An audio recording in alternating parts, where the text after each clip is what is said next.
the whole game. And most people never figure this out, is to make them think about you when you are not there, not when you are in the room, when you are gone. The moment someone starts checking their phone hoping your name appears, you have already won.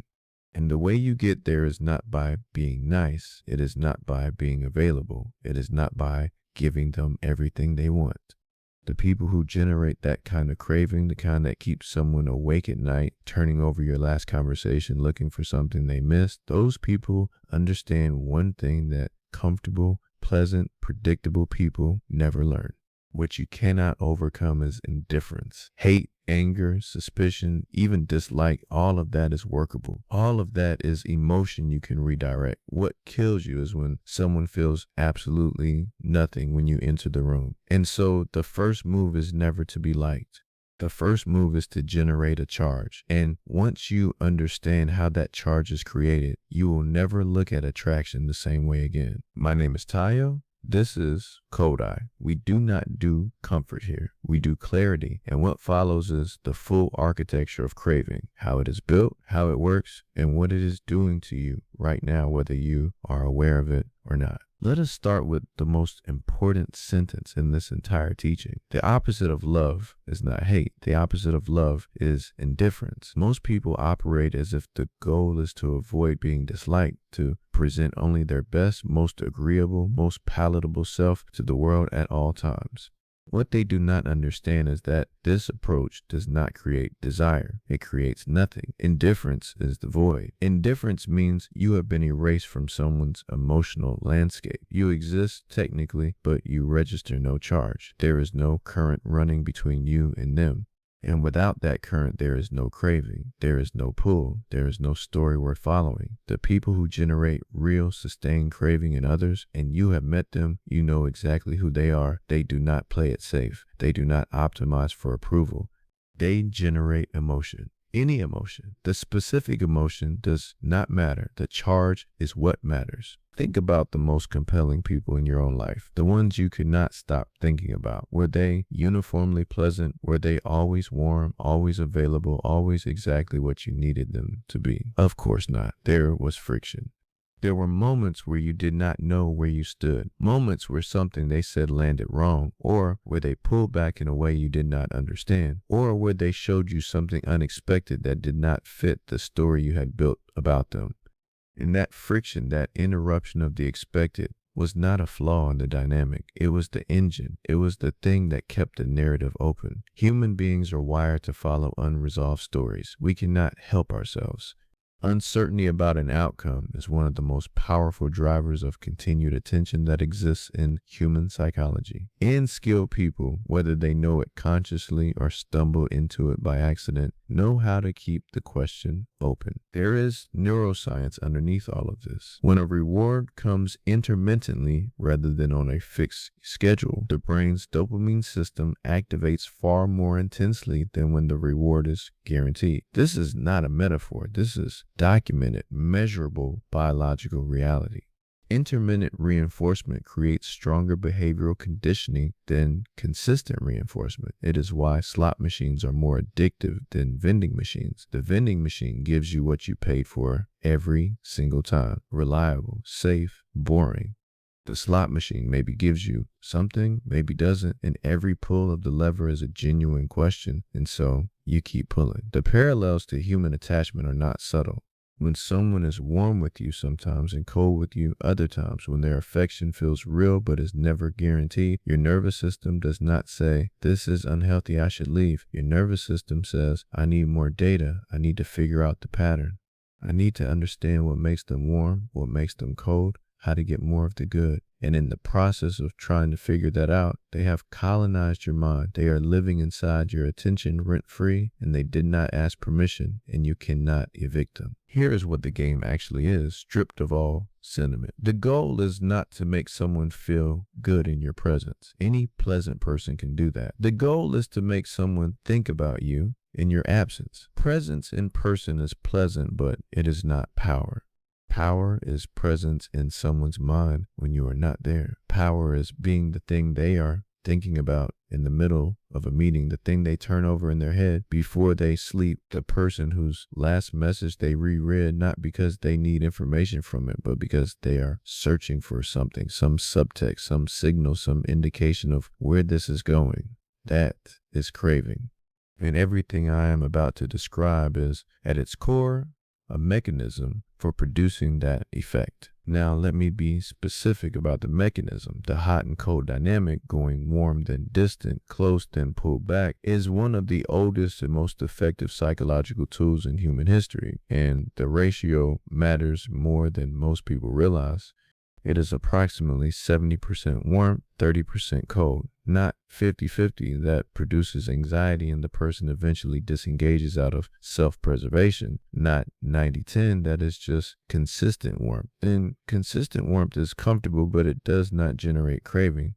In that 70-30 window, something specific happens. The warmth keeps the other person invested. The 30%, the moments of withdrawal, the reduced availability, the coolness that arrives without explanation, creates a question. And the question is everything.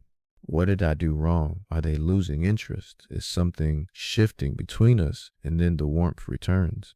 And the relief of that return is completely out of proportion to what actually happened, because the period of cold activated the threat detection system, and the return of warmth is experienced not just as pleasantness, but as reprieve. That reprieve is addictive. The person begins to unconsciously associate the warmth with something they earned rather than something they are owed. And that reframing changes everything about how they experience even ordinary moments with you. If this is making sense to you, if you are recognizing these patterns in your own experience, this is exactly the kind of content we build here on Codai. Hit the subscribe button and stay close. There is a great deal more where this came from. Most people, when they are interested in someone, try to be consistent. They respond quickly. They are available. They show up exactly when expected. They believe this communicates reliability, which communicates trustworthiness, which should communicate desirability. And they are partly right. Consistency matters in the middle and later stages of a connection. But in the beginning, consistency without surprise is one of the quietest ways to kill desire that exists. Think about the context most people are living inside. The average modern life is profoundly, relentlessly predictable. Get up, look at a screen, go somewhere, perform some function, eat, look at another screen, sleep, repeat. Everything is mapped. Nothing is genuinely unknown. Into this landscape walks someone who does not follow the expected script. Someone who takes them somewhere they have not been, makes them feel something that does not fit into the normal taxonomy of their daily emotional life. That person is not just attractive. They are a relief. They are oxygen in a suffocating room. And the unpredictability, the genuine not knowing what comes next, keeps the story open in a way that no amount of reliable pleasantness ever could. This is why theater matters. Not manipulation in the crude sense, but deliberate curation of experience. The next interaction is not a repeat of the last one. The surprise arrives at an unexpected moment rather than the obvious one. The gesture is specific to who this person is rather than generic. The place you take them creates a small departure from their ordinary life. All of this is communicating one thing through behavior rather than words. There is more here than you have seen. You do not yet know what it is. And that open question, that sense of depth not yet fully revealed, is one of the most powerful forces in human social psychology. We cannot leave it alone. We are pulled toward it the way we are pulled toward an unresolved sound in a quiet room. There is a move that skilled operators make, almost always in the middle stage of an intense connection, never at the beginning, that is widely misunderstood. It is the deliberate revelation of vulnerability, the lowering of the mask, the showing of something soft underneath the competence and the control. In the early stages, what generates initial attraction is the signal of strength, competence, direction, the sense that this person has standards and a life that does not require your participation to be worth living. This bypasses the threat assessment system. It creates the sense that this person is worth the risk of investing in. But if the strength never cracks, if there is never a moment where something underneath is visible, the connection remains admiring but not intimate. You can admire a mountain. You cannot feel connected to one. The crack in the armor, the genuine moment of need or uncertainty, is what converts admiring distance into intimate investment. The other person feels they have been trusted with something real, something no one else has seen. And that feeling of being the person who reached someone unreachable is one of the most powerful generators of deep attachment that exists. The trap is showing vulnerability too early before the strength has been established. Early vulnerability reads as weakness rather than depth. The sequence matters. Strength first, long enough to establish real respect, then the crack. Then what follows lands with a force that no shortcut could produce. People want danger, not violence, not threat, but a low-grade sense that this person operates outside the fully sanctioned social script, that there is an edge here that cannot be entirely predicted or controlled. This is biologically wired. The nervous system evolved to find mild, non-lethal unpredictability stimulating rather than purely threatening, because stimulating meant awake and awake meant alive. The cultural obsession with the dark figure who operates by different rules, who carries something unknown beneath the surface, who is simultaneously compelling and slightly unreadable. This is not a literary invention. It is a cultural expression of something ancient. People are drawn to those who carry an edge because the edge signals genuine selfhood, genuine nonconformity, the sense of someone operating on their own terms rather than terms that were issued to them by consensus. And in a world that is increasingly controlled, increasingly punishing of anything outside a narrow range of acceptable expression, that reads as a kind of freedom, and people are quietly, desperately starving for freedom. Now I need to talk about something considerably darker, and I am including it not to teach it as a strategy, but to name it clearly so that you can recognize it when it is being used against you. People exist in a context. They have friends, family, beliefs, routines, communities. That context is a support system. It is what allows you to check your own experience, to ask whether what is happening to you is normal, whether you are being treated well, whether your decisions make sense. A person who wants total influence over another person must dismantle that context over time, not through confrontation, through accumulation. A comment about the friend, I am not sure she really has your best interests at heart. A suggestion about the family, I think they never quite understood you the way I do. A small challenge to a belief you hold, that is an interesting thing to hold on to. How do you justify it? Each one of these is a stone removed from the foundation. As the foundation erodes, the ability to independently evaluate experience diminishes. The only consistent reference point that still feels stable becomes the relationship with the very person who has been doing the dismantling. This is not seduction. This is abuse.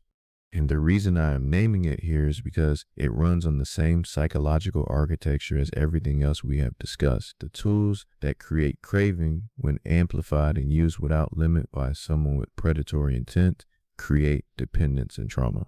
If someone in your life is systematically, even gently, putting distance between you and the people and values that used to support you, that is not intimacy, that is excavation. They are removing your foundation so that they can become your only structure. Recognize it and leave. Let me talk about withdrawal, because this is the most counterintuitive part of this entire teaching, and it is where most people's approach to desire completely collapses. Pursuit does not create craving. Sustained, consistent pursuit destroys craving in the person being pursued. Think about it spatially. You are moving towards someone constantly. Every call returned immediately, every text answered the moment it arrives. Your schedule is always open when they are available. You are removing all uncertainty about where you stand. And what happens? The other person relaxes. And then the other person loses interest. Not because they do not like you, because you have answered the question before they had a chance to wonder. Their nervous system, which was built to pursue what is uncertain, has nothing to pursue. You are simply there, mapped, known, part of the landscape. Now think about what happens when you withdraw. You have been present, interesting, building something together. They have been enjoying it. And then you step back. You are less available. The energy cools by 10 degrees. There is now a space between you where there was once presence, and the human mind cannot tolerate an unresolved space. It will move to fill it. They will find themselves thinking about you in the gap, wondering what changed. reaching out not because you asked them to, but because the gap itself created a pull. The moment they pursue you, the moment the direction of energy and the dynamic reverses, the craving is real. That is the confirmation. That is when you know the architecture worked. Desire requires a gap to move through. If you are always there, there is no gap. There is no movement. There is no craving. There is a more advanced version of withdrawal that operates near the peak of a deep connection. After a sustained period of genuine pleasure and intimacy, when the other person is most attached, most invested, a skilled operator introduces a moment of genuine pain, not cruelty, a suggestion of possible ending, a withdrawal significant enough that the other person confronts the real possibility of losing what has been built, and what happens next is almost alchemical. Everything between you, all the pleasure, all the investment, all the history, becomes acutely precious the moment it is threatened. Loss aversion is one of the most powerful cognitive forces operating in the human brain. The pain of a potential loss is felt far more intensely than the pleasure of an equivalent gain. So the threat of losing you, after all of that investment, spikes attachment in a way that months of consistent warmth never could. And then, if the relationship is to continue, you return. With warmth, with presence, with everything they had begun to fear losing, and that return lands with a force that no smooth, uninterrupted pleasantness could generate, because the relief is real, and the attachment it creates does not forget what it felt like when the good thing was almost gone. If you have made it this far, you already know this channel is not like anything else in this space. If this teaching is giving you clarity, do something useful with that. Like the video so more people find it, and subscribe so you do not miss what comes next. We go deeper every time. Now, I want to say something that most people who teach this material treat as a footnote. It is not a footnote. It is the most important thing in this entire teaching. The single most powerful quality in any person who generates real, sustained, deep craving is authenticity. Not performed authenticity. Real authenticity. The sense that what you are seeing is actually what is there. That this person is not running a script. And the reason this matters is that people are extraordinarily good at detecting the difference better than they consciously know. The part of your brain that evaluates other human beings has spent tens of thousands of years learning to identify performance versus being, because deception in a social group was historically lethal. It reads micro-expressions, vocal tone, behavioral consistency, the timing of reactions. It knows when someone is performing. A person who deploys these principles purely as technique with no genuine warmth, no real depth behind the strategies, will hit a ceiling. They will attract initial interest, but they will not generate deep craving, because the performance will eventually reveal itself, and nothing extinguishes desire faster than the realization that you have been watching a show. The most compelling people are not those who have memorized a set of tactics and applied them mechanically. They are people who have developed themselves, their actual character, their genuine depth and complexity, to the point where these principles emerge naturally from who they are. Their withdrawal is real because they actually have a life that does not revolve around the other person. Their vulnerability is real because they actually have something underneath the surface worth being vulnerable about. Their edge is real because they genuinely see the world differently and live by different rules. This means the most useful thing you can take from this teaching is not a strategy to deploy on someone else. It is an examination of yourself. Where are you performing?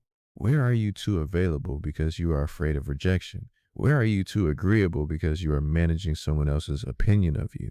Where is your life small enough that you genuinely have nothing more compelling to turn toward? The work is not strategic. The work is on the self, because the most effective version of everything described in this teaching is not something you do. It is something you become. The nice person almost never generates craving. Not because kindness is wrong, not because warmth is a liability in some abstract moral sense, but because niceness as a default mode sends a very specific signal, and that signal is, I need your approval. I am managing your feelings. I am prioritizing your comfort above my own standards. And something deep in the human pattern recognition system reads that as a failure of self. The person who is too consistently available, too immediately responsive, too visibly eager to please, they are liked. They might even be loved in the way you love something comfortable and reliable, but they are not craved, because craving requires the sense that the other person has a self that does not bend, standards that hold regardless of whether you like them.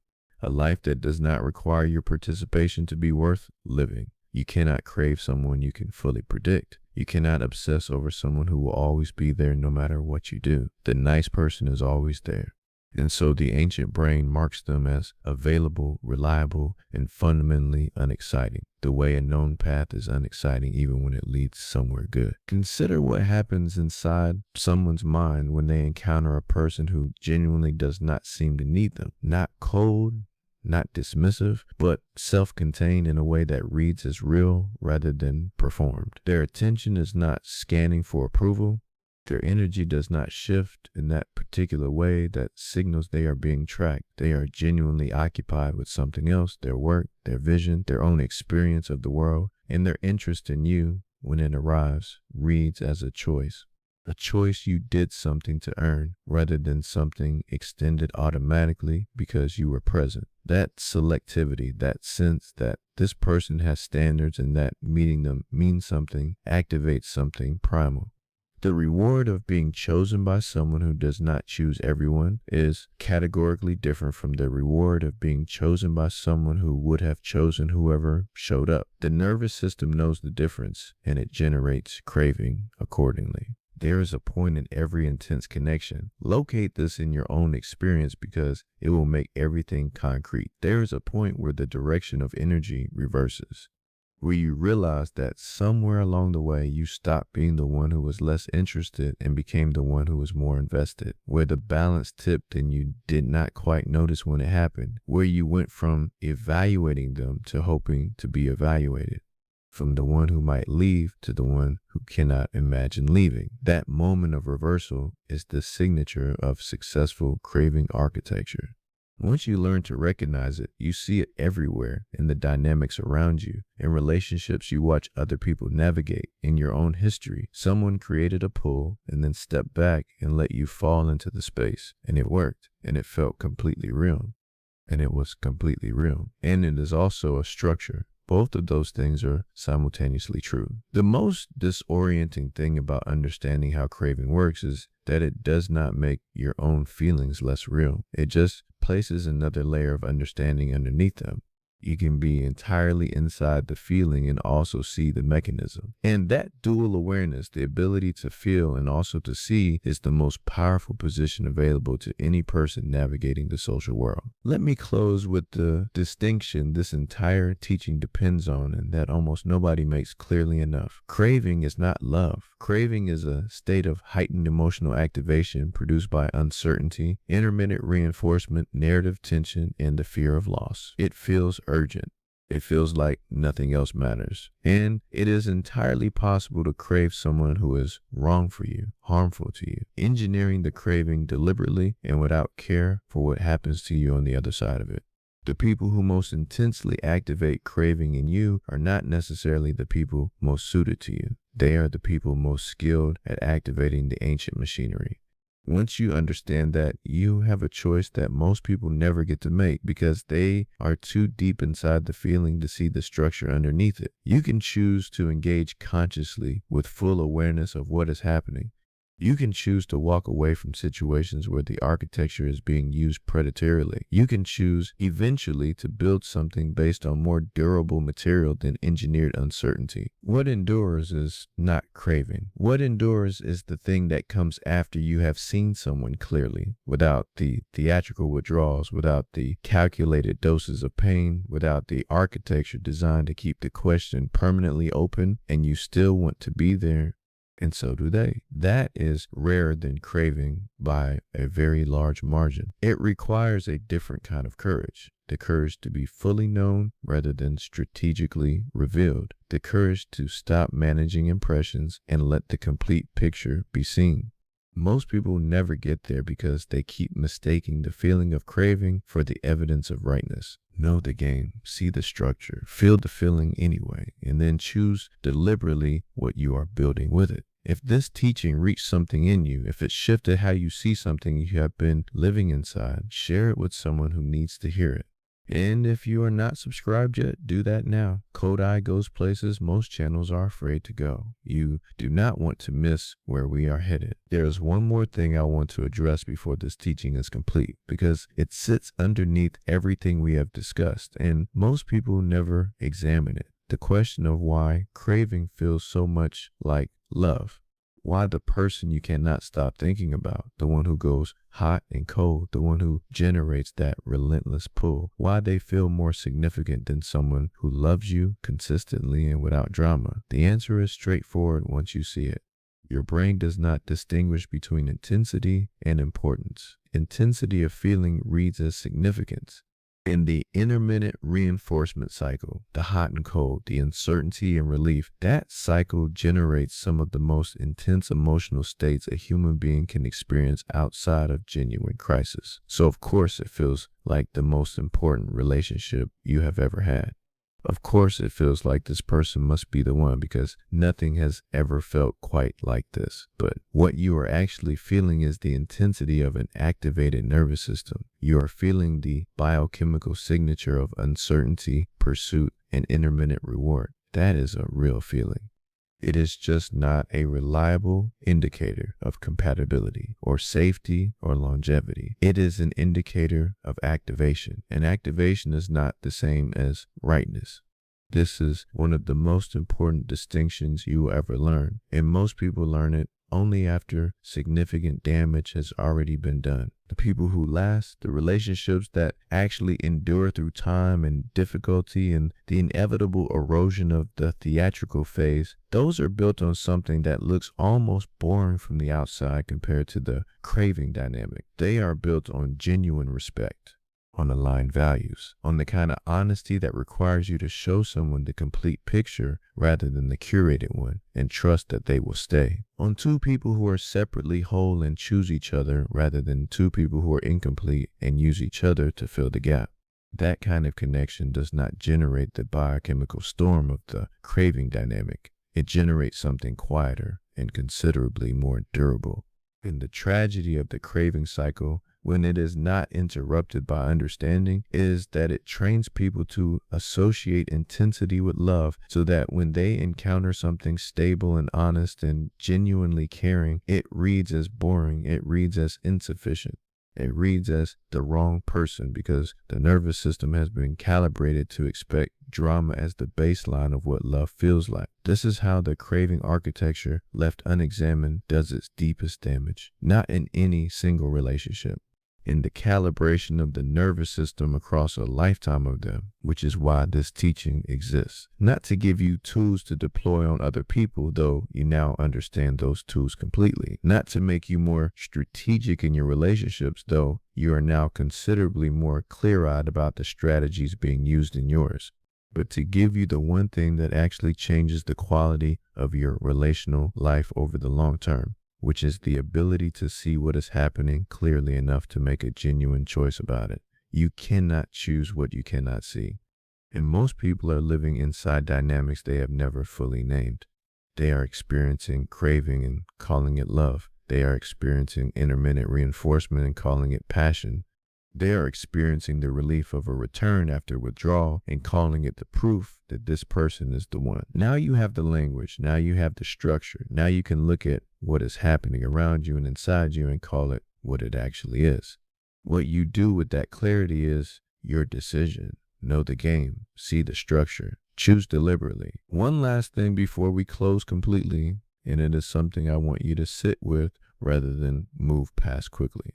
The reason most people never examine the craving dynamic, even when they can feel it operating on them, even when part of them knows something structured is happening, is because the examination threatens something they do not want to lose. The feeling, the intensity, the sense that this finally is something real and significant and worth the cost. And I understand that the feeling is real, the intensity is real, the sense of significance is real. I am not asking you to stop feeling it. I am asking you to feel it with your eyes open. There is a version of this where you can experience the full force of human craving and attachment without being entirely at the mercy of its architecture, where you can recognize the mechanism and still choose to engage, still choose to invest, still choose to build something, but from a position of awareness rather than a position of unknowing. That awareness does not diminish the experience, it deepens it. Because you are not just inside the feeling anymore, you are also watching it. And there is something remarkable about a person who can do both at once. They are not cynical, they are not detached, they are awake. And awake people build different things than sleeping ones. That is what cold eye is for. Not to make you cold, to make you clear. There is a very large difference.